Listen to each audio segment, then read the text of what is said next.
श्री सीतानाथ समारंभाम श्रीरामानंदार्य मध्यमाम अस्मदाचार्य पर्यंताम वंदे गुरु परंपराम। वागीसाद्या सुमनसा सर्वार्थानाम उपक्रमे यमनत्वा कृतकृत्याः स्युः तम नमामि गजाननम्। या कुन्देन्दुतुषारहारधवला या शुभ्रवस्त्रावृता या वीणावरदण्डमण्डितकरा या श्वेतपद्मासना या ब्रह्माच्युतशङ्कर प्रभृतिभिर्देवैः सदा वन्दिता सा मां पातु सरस्वती भगवती निःशेषजाड्यापहा।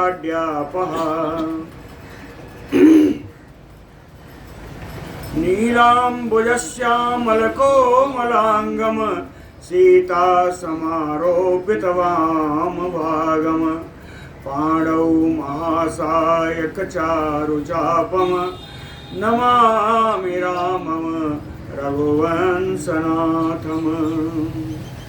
नारायणं नमस्कृत्य नरं चैव नरोत्तमं देवीं सरस्वतीं व्यासं ततो जयमुदीरयेत्। सशङ्खचक्रं सकिरीटकुण्डलं सपीतवस्त्रं सरसीरुहेक्षणं सहारवक्षस्थलकौस्तुभश्रियं नमामि विष्णुं शिरसा चतुर्भुजं शान्ताकारं भुजगशयनं पद्मनाभं सुरेशं विश्वाधारं गगनसदृशं मेघवर्णं शुभाङ्गं लक्ष्मीकान्तं कमलनयनं योगिभिर्ध्यानगम्यं वन्दे विष्णुं भवभयहरं सर्वलोकैकनाथम्। जय सुखदेव मुनीश्वर यदुपतिदास अनन्य जयति वादरायण चरण करण मोहि जगधन्य। भक्ति भक्त भगवंत गुरु चतुर्नाम बपु एक इनके पद वंदन किए नासै विघ्न अनेक। बोलो श्री सीतारामचंद्र भगवान की जय। बोलो वृंदावन बिहारी लाल की जय।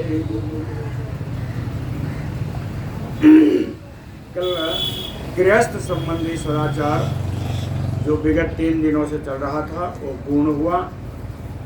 आज नया अध्याय श्राद्ध कल्प के बारे में। और वो उवाच,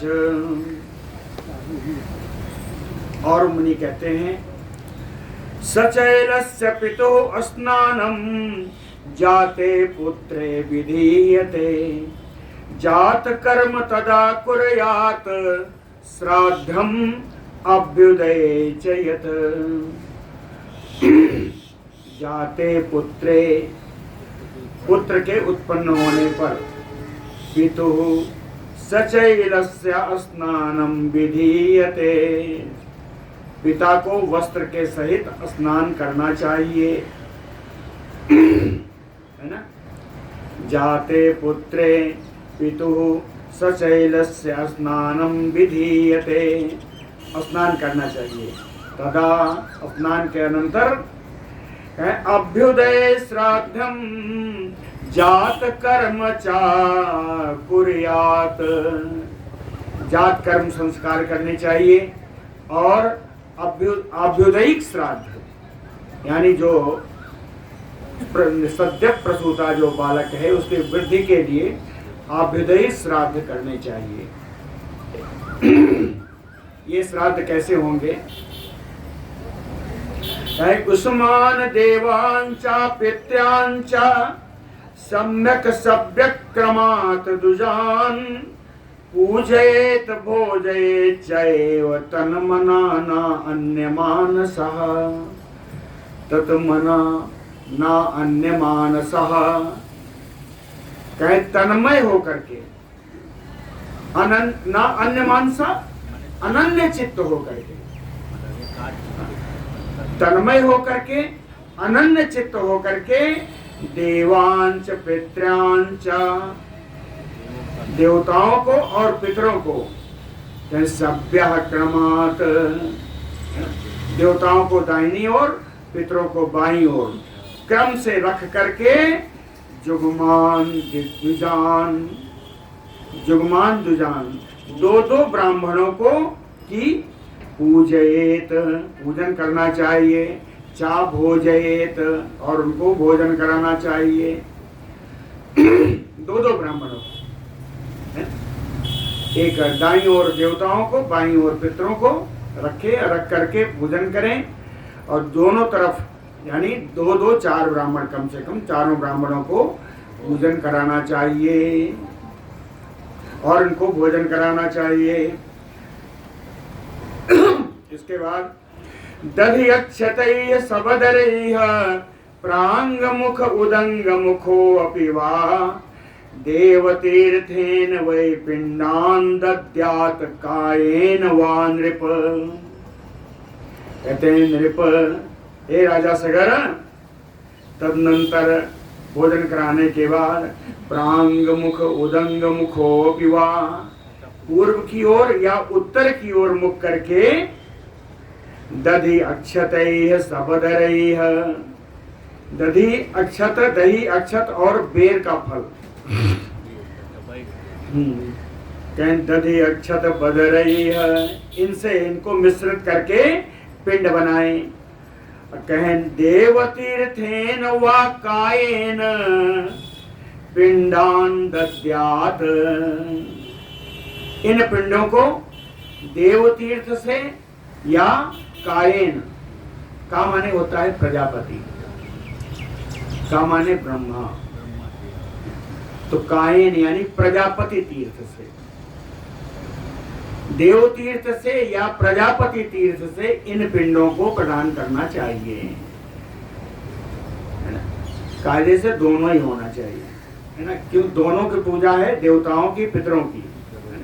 देवताओं की पूजा आप देव तीर्थ से दीजिए और ये प्रजापति तीर्थ से दीजिए, होना ही चाहिए। लेकिन इसमें लिखा है वाह, यानी इनमें से किसी के द्वारा। दधि अक्षतैः सबदरैः प्रांग मुख उदंग मुखो अपि वा देवतीर्थेन वै पिंडान दद्यात् कायेन वा नृप। नांदी मुखः पितृगणः तेन श्राद्धेन पार्थिव प्रीयते तत्तु कर्तव्यं पुरुषैः सर्वसिद्धिषु सर्ववृद्धिषु। पार्थिव, हे राजा सगर, तेन श्राद्धेन, इस प्रकार के पिंडदान से या इस प्रकार के श्राद्ध कर्म करने से नांदी मुखा पितृगण प्रीयते, नांदी मुख नामक पितृगण, पितरों का समूह बड़ा प्रसन्न होता है। नांदी मुखा पितृगण प्रीयते, कहते हैं केवल जन्म में ही नहीं, सर्ववृद्धिषु पुरुषैः कर्तव्यम, सारे वृद्धि के समय, अभ्युदय के समय जितने भी उत्सव हो घर में, सब समय ऐसा ही श्राद्ध करना चाहिए। पुरुषैः, व्यक्तियों के द्वारा ऐसा ही श्राद्ध करना चाहिए। ये सर्ववृद्धिष के समय क्या है, इसको भी दिया है, किस किस समय करना चाहिए। कन्या पुत्र विवाहेषु प्रवेशेषु च भीष्मना नाम कर्मणि बालानां चूड़ाकर्मादिके तथा सीमंत उन्नयने चैव पुत्रादिमुख दर्शने नांदी मुखम पितृगणं पूजयेत प्रयतो गृही, गृही प्रयतो, गृहस्थ व्यक्ति को संयमित चित्त होकर के, प्रयतो संयमित चित्त होकर के कन्या पुत्र विवाहेषु, कन्याओं या पुत्रों उनके विवाह के अवसर पर प्रवेशेषु च वेश्मन, वेश्मन माने घर, गृह प्रवेश के समय में नाना कर्मणि बालानाम, नाना कर्म नहीं है, नाम कर्मणि बालानाम, बालकों के नामकरण में चूड़ा कर्मादिके तथा तुंडन मूढ़न आदि संस्कार में, सीमंत उन्नयने, बहुत सारे संस्कार हैं कि सीमंतोन्नयन संस्कार में, पुत्रादि मुख दर्शने, पुत्र आदि के मुख का दर्शन करने के समय में पितृगणम नांदी मुखम पूजयेत, नांदी मुख नामक इन पितृगणों का पूजन करना चाहिए। अब कहते हैं श्री और मुनि जी कहते हैं सगर जी, पितृपूजा क्रमा प्रोक्तो वृद्धो ये सनातन, कहे हमेशा आभ्युदयिक काल में, ऊपर बता दिया कितने काल हैं, ये सारे आभ्युदयिक काल में पितरों का पूजा क्रम जो सनातन रूप से चला आ रहा है वो मैंने आपको सुना दिया। कहे पितरों का पूजन इन अभ्युदयिक काल में ऐसा होना चाहिए। श्रूयताम अवनी पाल प्रेत कर्म क्रिया विधि, प्रेत कर्म किसी के मृत हो जाने पर जो कर्म की जो क्रिया विधि है, अवनी पाल हे राजन श्रूयताम, प्रेत कर्म जो करना चाहिए, जो श्राद्ध आदि का कर्म करना चाहिए, किसी के मृत होने के बाद से जो कर्म है उन सारे कर्मों को मैं बताता हूँ, आप सुनिए। प्रेत देहम शुभैः स्नानैः स्नापितं स्रग विभूषितं दग्ध्वा ग्रामात् बहिः स्नात्वा सचैल सलिलाशये। प्रेत देहम, मृत शरीर को, है ना, प्रेत है नहीं मृत, मृत शरीर को शुभैः स्नानैः स्नापितं, विमल जल के द्वारा, पवित्र जल के द्वारा उसको स्नान कराइए। स्रग विभूषितम, सुंदर सुगंधित फूल मालाओं से सजाइए। स्रग विभूषितम ग्रामात् बहिः दग्ध्वा, ग्राम के बाहर जाके उनका दाह संस्कार करिए। ग्रामात् बहिः दग्ध्वा, उनका दाह संस्कार करके सचैल सलिलाशये स्नात्वा, उसी वस्त्र के सहित जलाशय में जाकर के स्नान करिए। और स्नान करने के अनंतर सारी क्रिया है, हम लोग करते यही हैं। स्नान करने के अनंतर यत्र तत्र स्थिताय एतत् अमुकाय इति वादिनः, उसके बाद ये बोलना चाहिए, हाँ मुंह से ऐसा बोलना चाहिए, यत्र तत्र स्थिताय एतम उदकाय, जहां कहीं भी ये स्थित हो उनके लिए इस जल में प्रदान कर रहा हूँ। इसका अर्थ ये है यत्र तत्र स्थिताय एतत् अमुकाय, अमुकाय प्रेताय, प्रेतनामाय, जो भी नाम हो, नाम ले लीजिए मालूम, अमुकाय इति वादिनः, ऐसा बोल करके दक्षिणाभिमुखा, दक्षिण की ओर मुंह करिए। और बांधवा, सारे बंधु बांधवों के साथ सलिलांजलिन दद्युः, तिलांजलि देना चाहिए।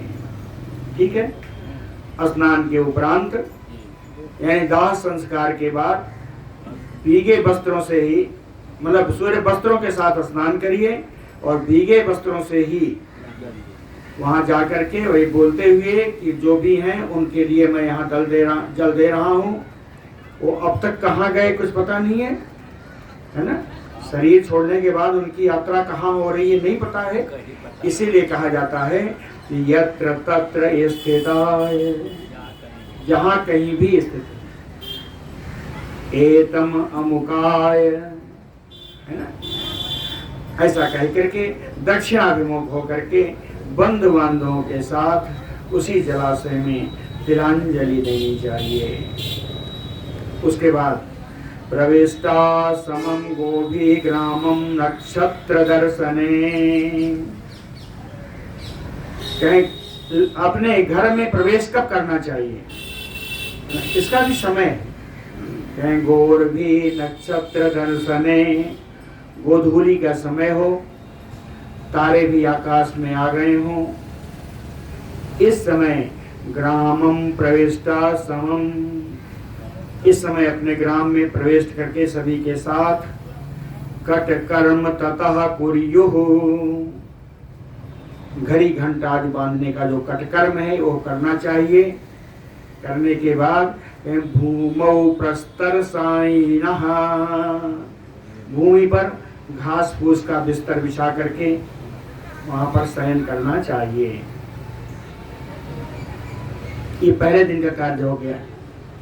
अब कहते हैं अब दूसरे दिन क्या होगा, कहें दातव्यो अनुदिनम पिंडः प्रेताय भुवि पार्थिव, दिवाच भक्तम भोक्तव्यम अमांसम मनुजर्षभ।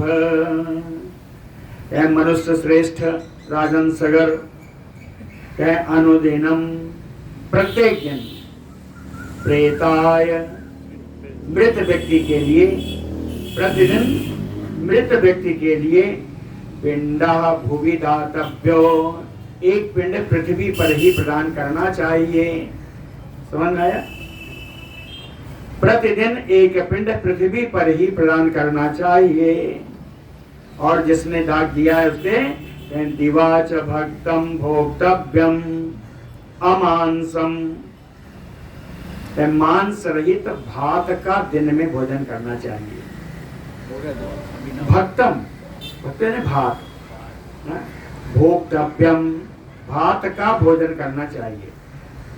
भात का अर्थ यहाँ क्यों, भात क्यों दिया, इसमें छौंकना बढ़ाना नहीं पड़ेगा।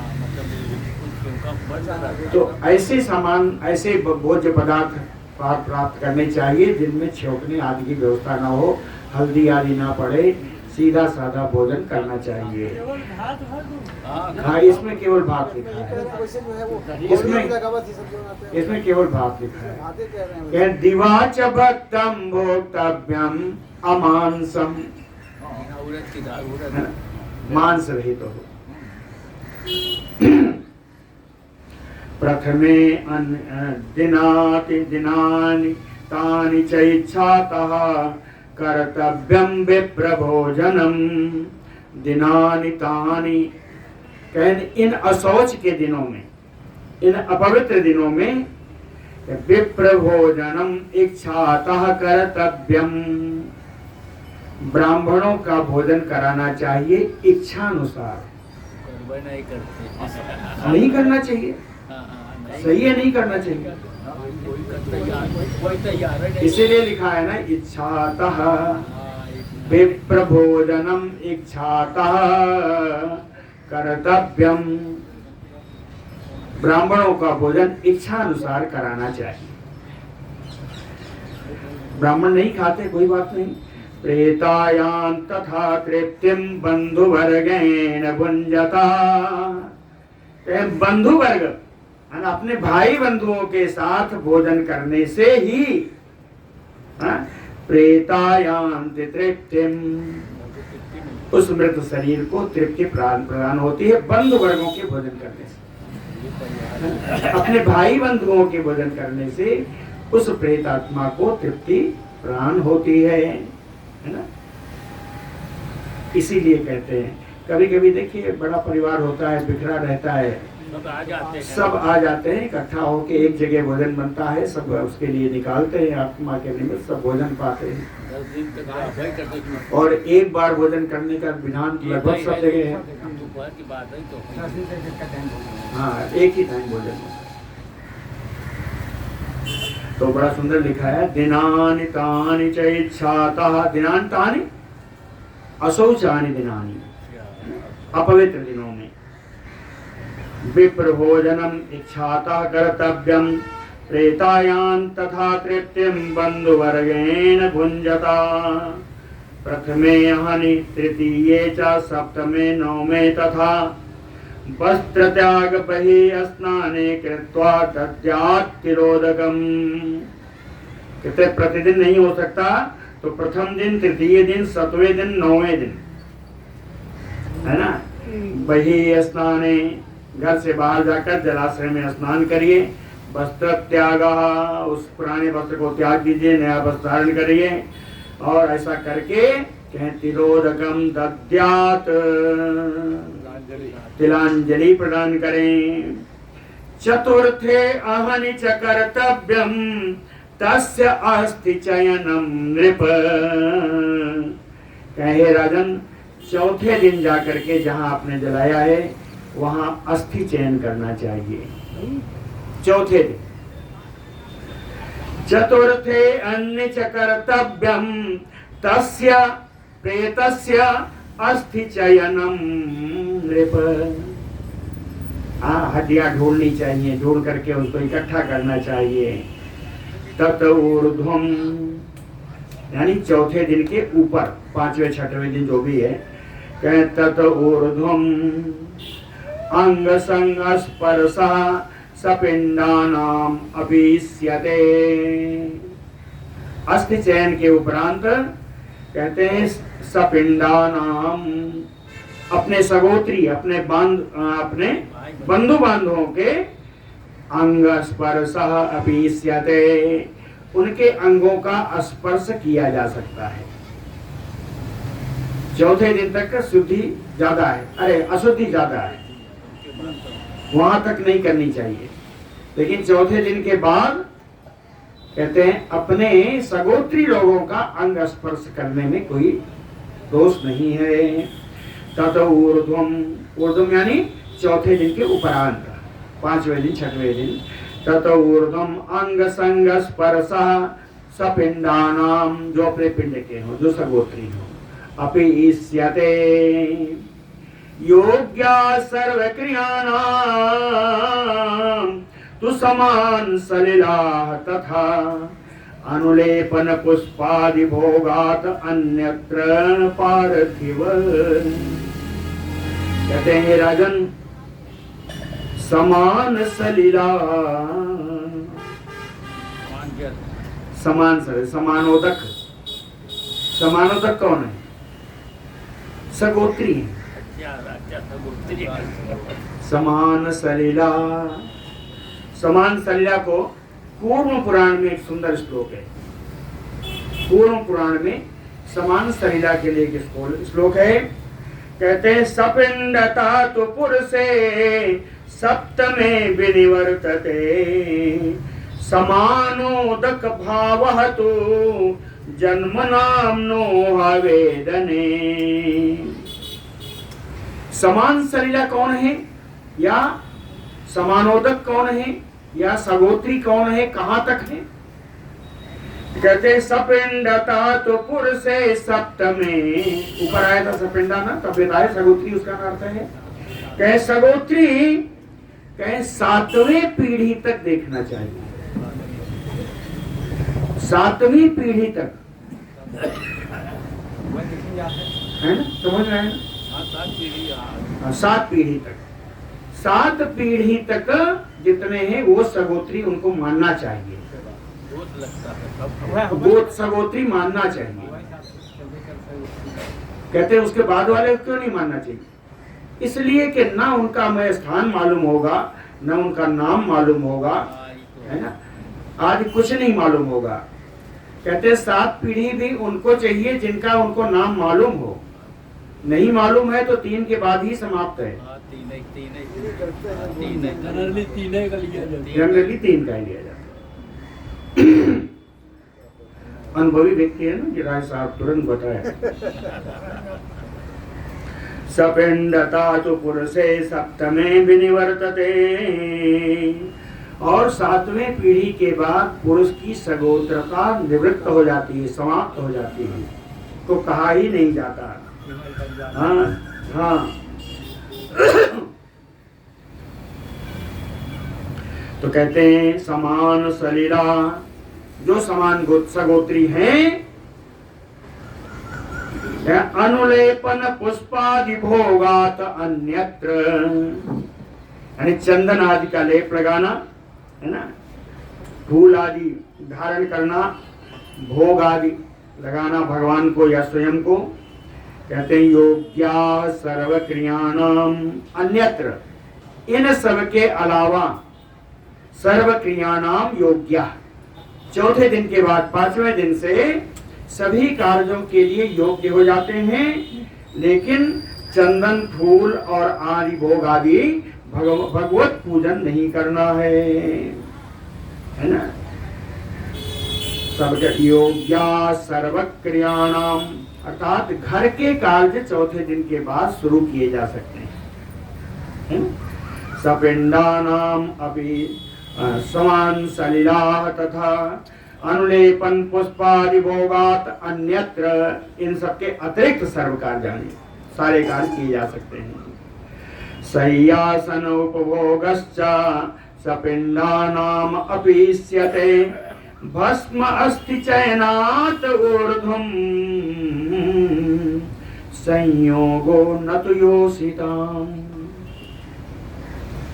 कहते हैं भस्म अस्थि चयनात् ऊर्ध्वं, चौथे दिन राख और अस्थि के चयन के बाद, ऊर्ध्वम यानी बाद, उसके बाद चौथे दिन जो भस्म और अस्थि का चयन किया जाएगा, भस्म अस्थि राख और अस्थि के चयन के बाद सपिंडानाम, अपने सगोत्री लोग, शय्या आसन उपभोगश्च ईष्यते, है ना, सो अपने पलंग पर सो सकते हैं, सिंहासनों पर बैठ सकते हैं, भोजन कर सकते हैं, है ना, ये सब काम कर सकते हैं चौथे दिन के बाद, लेकिन संयोगो न तु योषिताम, स्त्री संसर्ग करना वर्जित है।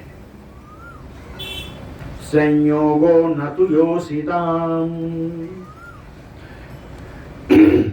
और चीजें हैं, शौच जो लगता है, अशौच काल किसका है, कहें बाले देशांतरस्थे च पतिते च मुनो मृते, सद्य शौचम तथा इच्छा तो जल अग्नि उद्बंधनादिषु।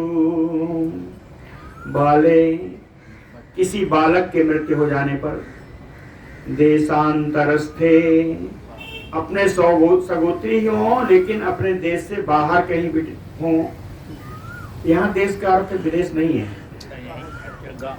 गांव से बाहर हो, किसी शहर में हो, कुछ हो, कहें देशांतरस्थे, किसी दूसरे स्थान पर जो स्थित हो, पतिते, जो धर्म मार्ग से पतित हो गया हो, मुनौ, जो तपस्वी हो गया हो, कहें मृते, इन सब के मर जाने पर, और भी है, जल अग्नि उद्बंधनादिषु, कोई जल में डूब के मर जाए, कोई अग्नि में जल के मर जाए, उद्बंधनादिषु, कोई अपने गले में बंधन बांध के फांसी लगा के मर जाए, तथा इच्छा तो सद्य शौचम, कहें इनका अशौच तुरंत समाप्त हो जाता है, इनको प्रवाहित करने के बाद या जलाने के बाद, इनको जलाना भी वर्जित है, तो कहें इनका प्रवाहित करने के बाद ये अशौच तुरंत समाप्त हो जाता है। समझ में आया? साधु शाही क्या करते हैं? साधु शाही बढ़िया सिंहासन में बैठाते हैं, घुमाते हैं मंदिर मंदिर, है ना, ले जा करके जल समाधि कर देते हैं और आकर के बढ़िया भंडारा बनता है, उनका सोच वही समाप्त हो। तो इसी तरह इन लोगों का है, बाले देशांतरस्थे पतिते च मुनो मृते सद्या शौचम तथा इच्छा तो जल अग्नि उद्बंधनादिषु मृत बंधो दशाध्यानि कुलस्य अन्नम न भंजते। मृत बंधो मृतक के कुटुंब का अन्नम, मृतक के कुटुंब परिवार का अन्न दशाहानि न भुज्यते, 10 दिन तक खाना नहीं चाहिए।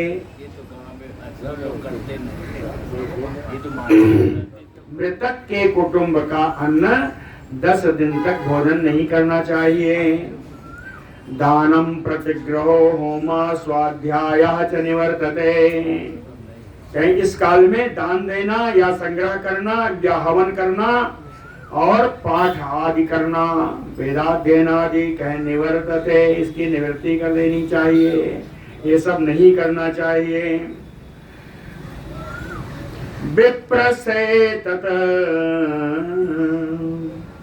द्वादशाहं राजन्यस्यापि अशौचकम् अर्धमासं तु वैश्यस्य मासं शूद्रस्य शुद्धये। कहते हैं विप्रस्य तत, पर बताया ना कि 10 दिन में शुद्धि हो जाएगी। कहे तत विप्रस्य, ये 10 दिन में शुद्धि हो जाती है केवल ब्राह्मणों की। विप्रस्य तत और द्वादशाहं राजन्यः अपि अशौचकम्। राजन्य क्षत्रियों के लिए, क्षत्रियों के यहाँ 12 दिन बाद शुद्धि होती है। द्वादशां राजन्यपि अशौचकम् अर्धमासं तु वैश्यस्य, वैश्यों के यहाँ मृत्यु होने पर 15 दिन में शुद्धि होती है। और शूद्रस्य मासं शुद्धये, अन्य जातियों के यहाँ 1 महीने की शुद्धि रहती है, 1 महीने बाद शुद्ध होते हैं। अयुजो भोजयेत् कामं द्विजान अन्ते ततो दिने दद्यात् दर्भेषु पिण्डं च प्रेताय उच्छिष्ट सन्निधौ ततो दिने अन्ते दिने। कहते हैं अशुद्धि का दिन का अंत हो जाने पर, अशुद्धि के दिन समाप्त हो जाने पर कहें द्विजान आयुजो भोजयेत कामम। द्विजान आयुजो, आयुजो कहते हैं जो जुग्म नहीं है, जो जोड़ा नहीं है, यानी 2 4 6 8 नहीं, बल्कि 3 5 7 9 13 11 13 कहेंगे। आयुजो द्विजान, विषम संख्या के वाले ब्राह्मणों को कामम भोजयेत, इच्छा अनुसार भोजन कराना चाहिए। कामम किसके लिए आया? संख्या के लिए आया। कितनी संख्या में है? आपकी जितनी सामर्थ्य। कामम भोजयेत अन्ते, शुद्धि के बाद, अशुद्धि के अंत हो जाने पर इच्छा अनुसार, इसीलिए सब लोग 13 ब्राह्मणों का भोजन कराते हैं अयुग दिन में। अयुग्म यानी जो जोड़े वाली नहीं है, विषम संख्या में ब्राह्मणों का अपनी सामर्थ्य के अनुसार, कामना के अनुसार भोजन कराना चाहिए। भोजन करा के यहाँ छुट्टी लेते हैं, लेकिन एक कहते हैं एक काम और है, उच्छिष्ट सन्निधौ। ब्राह्मणों ने जहाँ भोजन किया है उनका जूठन जहाँ पड़ा है, जहाँ ब्राह्मणों के भोजन का जूठन पड़ा है, उच्छिष्ट सन्निधौ प्रेताय, प्रेत वहीं पर प्रेत के लिए दर्भेषु कुसा बिछा करके पिंडम दद्यात, एक पिंड देना चाहिए। जहाँ ब्राह्मणों का भोजन हो गया हो, हाँ, उसी के पास में ही है ना, उसी के पास में ये दूब बिछा कर, अरे दूब करे कुसा, दर्भ कुसा बिछा करके उस पर एक पिंडदान वहां करना चाहिए। ये सब होते हैं, लेकिन हम लोगों क्या क्या होता है, कहीं 13 इकट्ठा कर दो, जगह जगह ना करके 13 पिंडा इकट्ठे करा देते हैं। हाँ, करना ठीक नहीं है। तद्यादर्वेषु पिंडम च प्रेताय उच्छिष्ट सन्निधौ वार्यायुध प्रतोदातु दंडा च द्विज भोजनात् अस्पृष्टभ्यो अनंतरम वर्णय शुद्धे अन्ते ततः क्रमात् शुद्धे अन्ते द्विज भोजनात् अन्ते। कह शुद्धि हो जाने पर ब्राह्मणों का भोजन करने के बाद वर्णय क्रमात् चारों वर्ण लोग अपने क्रम से, कहें अगर ब्राह्मण है तो वारी जल का, और क्षत्रिय है तो कहें आयुध शस्त्रों का, वैश्य है कहें प्रदोदा चाबुक, हंटर जिसे कहते हैं, वैश्य लोग है ना, बड़ा धनवान होते हैं, कहें प्रदोदा दंडा, और अन्य जातियों को हाथ में दंड का, कहें अस्पृष्टभ्यो अनंतरम, स्पर्श करना चाहिए। ठीक है। ब्राह्मणों का भोजन करने के बाद जो दाग दिया हुआ पुरुष है उसको, अगर ब्राह्मण वर्ग का है तो उसको जल का स्पर्श करना चाहिए, क्षत्रिय का है तो अस्त्र ग्रहण करे, और यदि वैश्य है तो चाबुक ले, है ना, और यदि अन्य जाति का है तो दंड ग्रहण करे, डंडा का स्पर्श करे। तथा स्वर्ण धर्माय विप्रादीनाम उदाहृता तान कुर्वीत पुमान जीवेत निज धर्मार्जनय तथा। ततः स्वर्ण धर्मो विप्रादीनाम उदाहृता, ब्राह्मणों के द्वारा, विद्वानों के द्वारा अपने वर्ण के लिए जो जो आचरण कहे गए हैं, कहे तान कुर्वीत, अपने वर्ण के अनुसार आचरण करना चाहिए, करते हुए धर्मार्जनैः पुमान जीवेत, धर्म पूर्वक धन का अर्जन करते हुए अपने जीवन का निर्वाह करना चाहिए। पुमान जीवेत धर्मार्जनैः तथा। मृत कहें, अब इसके बाद चले क्या होगा, मृता अहन च कर्तव्यम एकोदिष्टम अतः परम आह्वानादिक क्रिया दैव नियोग रहितम हितत।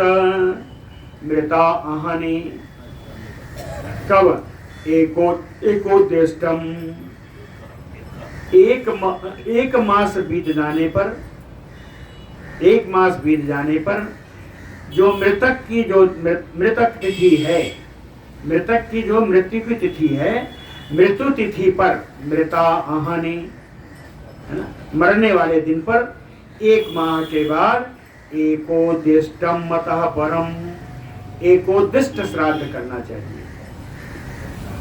एक महीने बीतने पर उसी तिथि पर एकोदिष्ट श्राद्ध करना चाहिए, है ना।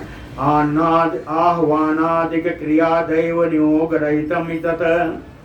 ये श्राद्ध कैसी होगी, कहीं इसमें कोई आवाहन नहीं होगा, कोई वैश्वदेव बलि वैश्वदेव आदि की क्रियाएं नहीं होंगी, ब्राह्मणों के द्वारा मंत्र नहीं होगा। नियोग रहितम एकोदिष्ट श्राद्धम कुर्यात, महीने के अगले महीने के उसी तिथि पर एकोदिष्ट श्राद्ध करनी चाहिए, विशेष पूजाओं से रहित होना चाहिए।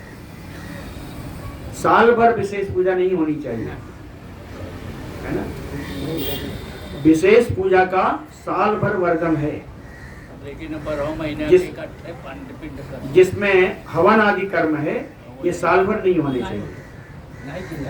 साल भर हवन आदि कर्म नहीं करना चाहिए, सामान्य पूजा करनी चाहिए, लेकिन विशेष पूजा नहीं होनी चाहिए। इसीलिए बताया आह्वानादिक क्रिया दैव नियोग रहितम, है ना। ऐसे एकोदिश श्राद्ध करना चाहिए। इसको प्रतिमाह करना चाहिए। एको अर्घ्या तत्र दातव्यः, प्रति माह के उसी तिथि पर एकोदिश श्राद्ध करना चाहिए। इस श्राद्ध को एकोदिश श्राद्ध कहते हैं। हाँ? कहे एको अर्घ्या तत्र दातव्यः, एक ही अर्घ देना चाहिए। सूर्य आज को अब 3 अर्घ देते हैं, तो कहें एको अर्घ्या तत्र दातव्यः, एक ही अर्घ प्रदान करना चाहिए। और तथा एव एक पवित्रकम, दूसरा अर्घ भी देना चाहिए, लेकिन वो पवित्रक अर्घ है। पवित्रक अर्घ है, विशेष करके उस अर्घ को जाके पीपल के पेड़ में देना चाहिए, अन्यथा कोई मांगलिक पेड़ हो, पीपल का पेड़ अनुपलब्ध हो तो किसी मांगलिक पेड़ पे जाकर के एक अर्घ और देना चाहिए, है ना। एक अर्घ तो वहां पिंड के लिए प्रदान करिए, दूसरा अर्घ, इसको पवित्रक अर्घ कहते हैं, वो किसी न किसी पेड़ के पास जाके देना चाहिए। एको अर्घ्या तत्र दातव्या तथैव एक पवित्रकम प्रेताय पिंडो दातव्यो भुक्तवत्सु दुजातिषु। अर्घ देने के बाद दुजातिषु भुक्तवत्सु, ब्राह्मणों का भोजन कराइए। भोजन कराने के बाद प्रेताय पिंडो दातव्यो, प्रेत के लिए, मृत आत्मा के लिए पिंड प्रदान करना चाहिए।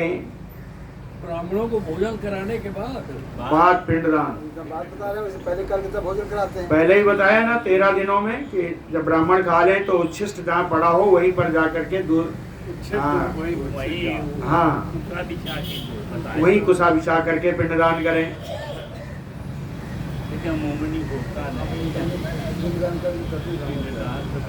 हाँ, जनरली यही होता है, पिंडदान पहले होता है, फिर ब्राह्मणों का भोजन होता है, लेकिन ऐसा निर्दिष्ट नहीं है। प्रश्न च तत्र अभिरति यजमानैः दुजन्मनाम्, यजमानैः प्रश्न, जब भोजन करावे तो यजमान को ब्राह्मणों से प्रश्न करना चाहिए। भोजन जिस समय कराते हो उस समय यजमान को ब्राह्मणों से प्रश्न करना चाहिए। प्रश्न क्या है? कहे अविरम्यताम, इसे कहना चाहिए, हे भगवान, हे ब्राह्मण, मैंने भोजन आपको दे दिया है, आप पावें, ऐसा कहना चाहिए ब्राह्मणों। भोजन करके, भोजन कराते समय, भोजन परोसने के बाद ब्राह्मणों से यजमान को कहना चाहिए अविरम्यताम, आप भोजन करें। और भोजन करने के बाद ब्राह्मणों को कहना चाहिए कि अविरतास्म, मैं संतुष्ट हूं, है ना। तो वही चीज लिखा है यहाँ पे कि प्रश्न च तत्र अविरति यजमानैः द्विजन्मनाम्। और उसके बाद ये कहें कि हम दे दिया, उसके बाद पिंडदान होगा। तो पिंडदान कैसे होगा? अक्षयम अमुकम अमुकस्य इति वक्तव्यम विरतौ तथा। पिंडदान करते समय कहना चाहिए कि अमुकस्य अक्षयम इदम उपतिष्ठताम्। जो प्रेत आत्मा है, जो प्रेत व्यक्ति है, उसका नाम लेते हुए अमुकस्य, है ना, नाम जैसे है उसका नाम प्रेतस्य, ऐसा कहना चाहिए। क्या अमुक प्रेतस्य अक्षयम इदम उपतिष्ठताम्, ऐसा कह करके पिंडदान करना चाहिए। एकोदिष्टमयो धर्म इत्थम आवत्सरात् स्मृतः, पूरे साल तक हर महीने इस प्रकार एकोदिष्ट श्राद्ध करनी चाहिए। एकोदिष्टमयो धर्म इत्थम आवत्सरात् स्मृतः। और 1 साल के बाद क्या करें? सपिंडीकरणम तस्मिन् काले राजेंद्र तत् शृणु। कहते हैं अब सपिंडीकरण का कार्य करना चाहिए। सपिंडीकरणम तस्मिन् काले, साल भर बाद सपिंडीकरण करना चाहिए। कहें राजेंद्र, हे राजन, सपिंडीकरण की क्या विधि है बताते हैं। तत्व श्रेणु, उसको सुनिए। अपने यहाँ सपिंडीकरण 13वें दिन 12वें दिन कर दिया जाता है, साल भर में तो होता है, लेकिन हम साल भर एको तो श्राद्ध भी तो नहीं करते।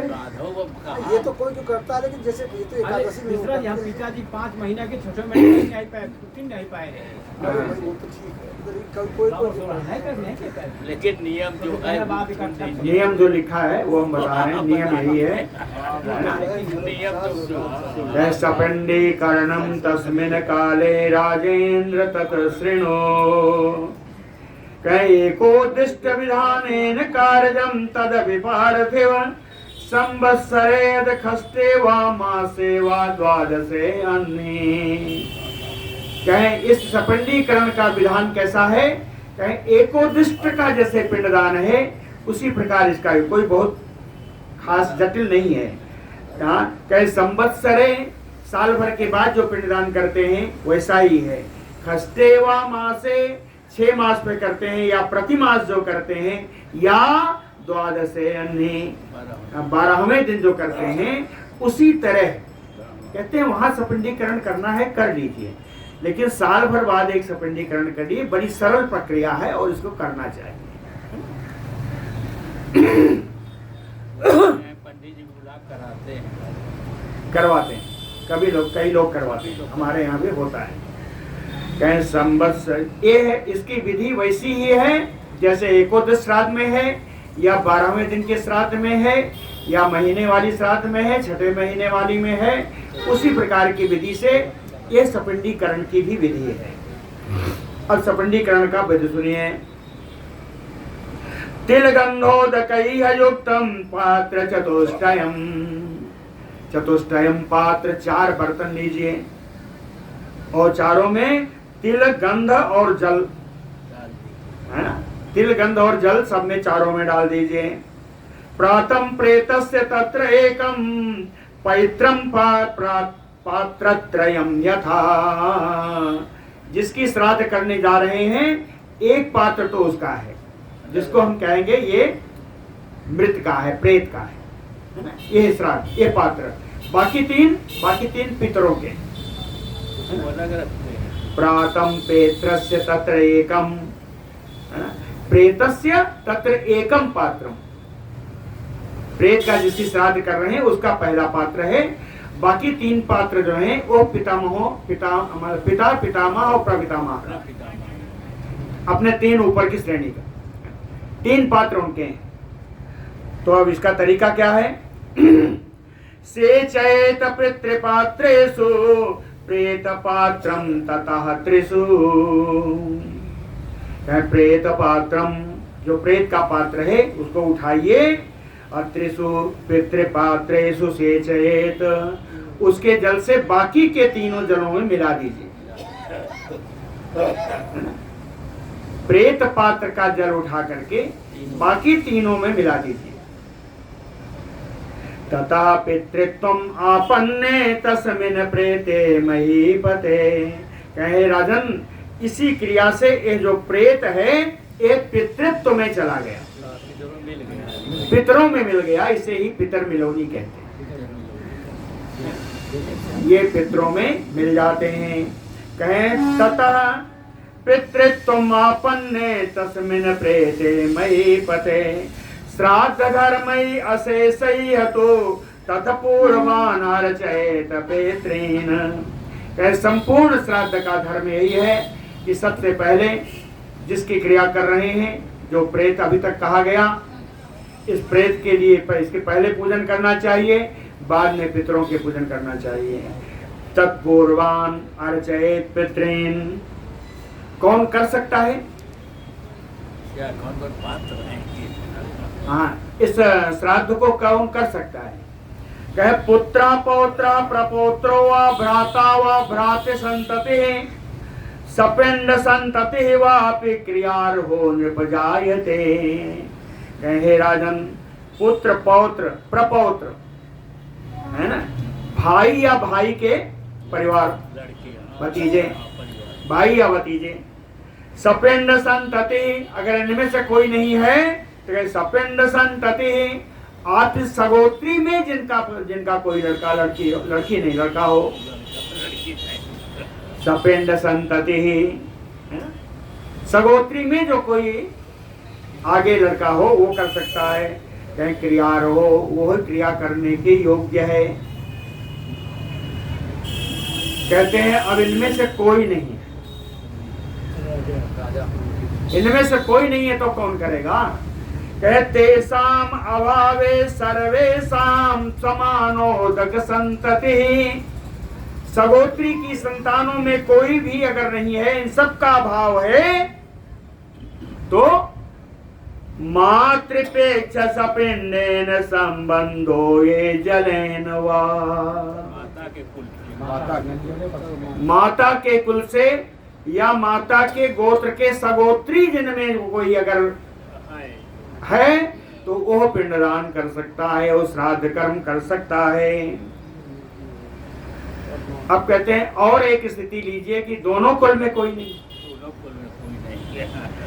कुलद्वये अपि च उच्छन्ने, दोनों कुल अगर नष्ट हो गया है तो स्त्री भी कार्या क्रिया नृप, तो स्त्री के द्वारा पिंडदान दिया जा सकता है।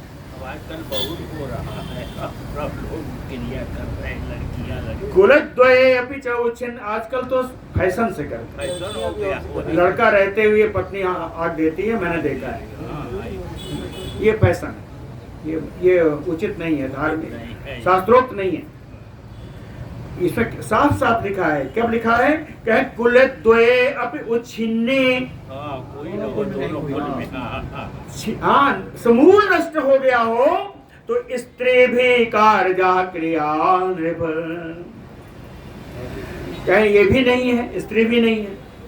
तब संघात अंतर्गत वापि कार्या प्रेतस्य चा क्रिया, आपके साथी जितने, संघात माने साथी, अच्छा, शादी कर सकते हैं। साथियों मित्रों के समूह में से कोई भी ये श्राद्ध क्रिया श्राद्ध कर्म दूसरे को कर सकता है।